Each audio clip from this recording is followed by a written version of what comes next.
Bonjour à tous, aujourd'hui on va expliquer unité 1, les nationalités. Les nationalités sont 10 adjectifs qui suivent le nom ou le pronom en genre et en nombre. Les nationalités sont 10 adjectifs. الجنسيات هي عبارة عن صفات qui suivent le nom ou pronom بتتبع الاسم أو الضمير في حاجتين en genre في النوع يعني هو masculin أو féminin مذكر ولا مؤنث et le nombre والعدد هو مفرد ولا جمع. Notre leçon d'aujourd'hui درسنا النهاردة هو الفيمينا ازاي هأنس الجنسية أو الصفة. La règle générale القاعدة العامة pour former le féminin إن أنا أحط الجنسية في شكل المؤنث et ajouter la lettre E إن أنا أضيف في آخر الكلمة la lettre E حرف ال E. Par exemple français française français française. القاعدة العامة علشان أنس صفة أو اسم إن أنا أحط في الآخر la lettre E. Deuxième règle القاعدة التانية ce qui se termine par E لو الكلمة هي آخرها حرف ال E ne change pas مش بنغيرها. Par exemple rousse rousse هي كلمة أصلا se termine par E خلاص ne change pas مش بنغيرها. يبقى تاني la règle générale القاعدة العامة pour former le féminin إن أنا أحط الصفة أو الجنسية في الشكل المؤنث on ajoute la lettre E إن احنا نضيف حرف ال E. Deuxième règle القاعدة التانية ce qui se termine par E لو الكلمة أو الصفة تنتهي بحرف ال E ne change pas مش بنغيرها.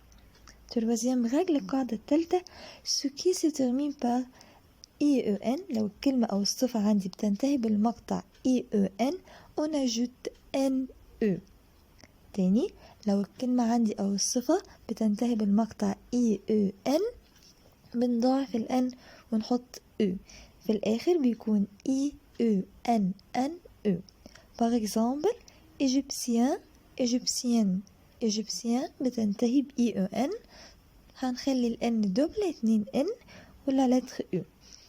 تاني الجنسيات هي صفات بتتبع الاسم أو الضمير في حاجتين في النوع والعدد.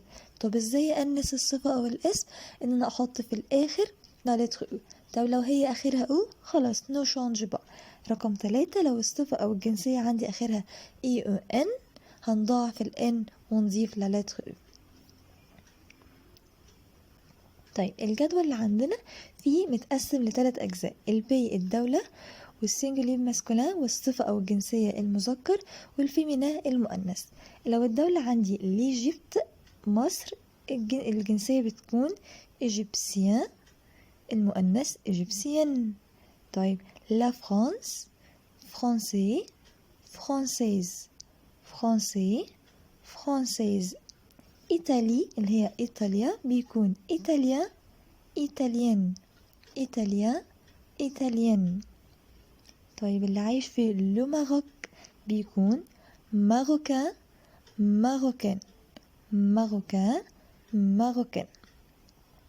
اللي عايش في ليزيتازوني الولايات المتحدة بيكون أمريكان أمريكان أمريكي وأمريكية أمريكان أمريكان. طيب لا شين الصين بيكون شنوا شنواز شنوا شنواز. فيت اتنسيون خلي بالك في الجنسية الأولى إيجيبسيان بتنتهي بالمقطع IEN في المؤنث بتاعها دبل NE إيجيبسيان إيجيبسيان. طيب فرنسي عادي ما فيهاش حاجة وانا جوت لا lettre E حطينا حرف ال E. طيب اللي من أستراليا بيكون أستراليان أستراليان. اللي عايش في انجلترا اللي هي انجلترا بيكون انجلي انجلي المؤنث انجليز انجلي انجليز. الاسباني اللي في اسبانيا بيكون اسبانيول اسبانيول ونجوت لا lettre E. لا سويس سويس سويس هي البلد زي الجنسية انجلي انجليز اسبانيول اسبانيول سويس سويس. طيب ازاي اقدر اكون جملة باستخدام الجنسيات؟ on utilise le verbe être بستخدم verbe être. ده troisième group مجموعة تالتة معناه يكون. التصريف بتاعه je suis, tu es, il est, nous sommes, vous êtes, ils sont, elles sont. Autrefois, je suis, tu es, il est, elle est, nous sommes, vous êtes, ils sont, elles sont.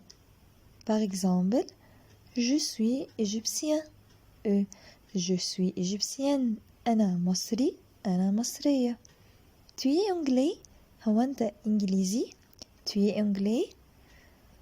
أو ممكن أقول elle est française. Elle est française. هي فرنسية. طيب. تعالوا نجرب نحل. Choisis la bonne réponse. Numéro 1. Je anglais.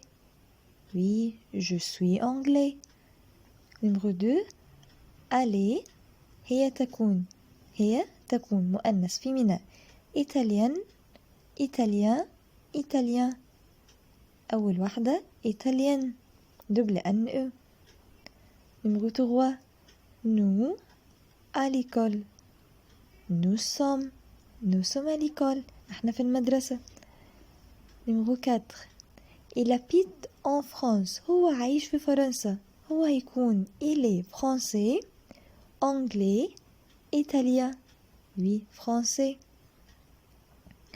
vous avocat. suis, êtes et vous êtes. Numéro 6. tu chinois. tu es chinois. هي أول واحدة. tu es chinois. أنت صيني.